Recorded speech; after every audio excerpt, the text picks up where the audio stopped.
Turning your back on your friend to appease the woke mob not only exposes your cowardice, but proves that your friendships only exist when it benefits your career. As the Canadian rapper bbno, or Baby No Money, who previously performed at the Streamer Awards fawning over Asmongold. My favorite streamer without a dubious question is Asmongold, baby! And yes, that is Asmongold painted on his chest. Released a music video yesterday called Mary Poppins. It opens with a message saying, when this was recorded, he was unaware of a certain individual's ethical beliefs, so he censored those whose values he does not support, which traps him as he's going to be asked to answer for the ethics and beliefs of everybody in the video that's not censored. And it's a large group of people who stream online for countless hours a week who are almost guaranteed to get caught up in their own controversy, but only the king in the middle was censored out, which was very obviously Asmongold, formerly from OTK, or One True King, as bbno no longer wants to be seen dancing around with him. But Asmongold harbors no hard feelings. Like, this is why I've moved a lot away from like collabing and doing anything with anybody else, is because I know that obviously a lot of people don't want to be involved with the things that I do. I don't view this as like a bad thing, right? Like, it's just the way it is. I don't ever blame people for not wanting to be involved with it or not wanting to be involved with me because of it. And later laughs it off, saying he just appreciates getting more teeth in post-production, which is a great attitude for Asmongold to have, as I understand what it is to be seen as controversial or polarizing, and one of my hobbies is helping up-and-coming creators understand YouTube, but I take no offense and actually suggest that they don't publicly disclose our partnership, as someone covering sports, doing tech, or vlogging about fashion shouldn't even acknowledge politics, because like any conflict, it's super easy to get in, but almost impossible to get out. As the music video comments are filled with, how long before he has to censor everyone, pointing out how he censored Asmongold, but not Mizkif, standing with Mizkif and Emily, but not Asmon, and that bbno's dance moves are even more impressive when you realize he does them without a spine.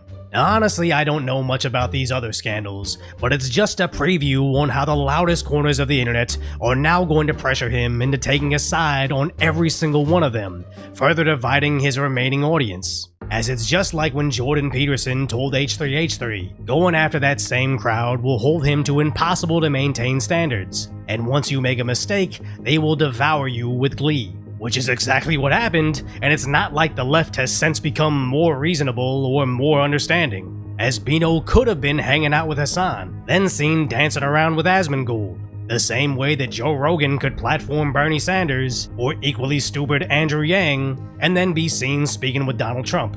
Of course Rogan's gonna get waves of hate, but the average person isn't paying enough attention to politics to even care. So by placating the fringe groups that would melt down over seeing Asmongold in a music video, the focus now isn't about the music, but protecting the fragile emotions of your leftover listeners. Like how Hassan's fans heckle him over drinking Coca-Cola. You need to stop drinking Coke Zero on stream. Why? It's boycott.